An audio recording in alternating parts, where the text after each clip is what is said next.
କବିତାଟିର ନାମ ମୋ ବାପା। ମୋ ବାପା ଆକାଶଠାରୁ ବିଶାଳ, ସମୁଦ୍ରଠାରୁ ଆହୁରି ଗଭୀର, ପୃଥିବୀଠାରୁ ମଧ୍ୟ ଅଧିକ ସୁନ୍ଦର।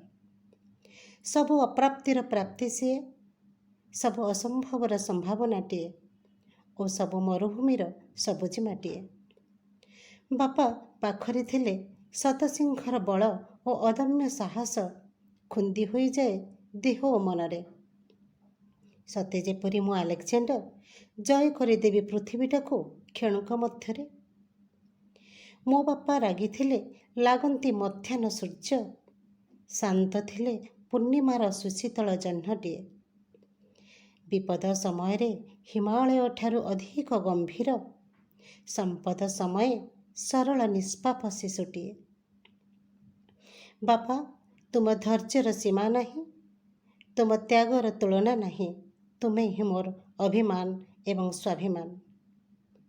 ଅନେକ ତପସ୍ୟାର ଫଳ ତୁମେ, ଅନେକ ସାଧନାର ଆଶୀର୍ବାଦ ତୁମେ। ସତରେ ବାପା, ତୁମେ ହିଁ ମୋର ଭଗବାନ। ସତରେ ବାପା, ତୁମେ ହିଁ ମୋର ଭଗବାନ। ଜୟ ଜଗନ୍ନାଥ।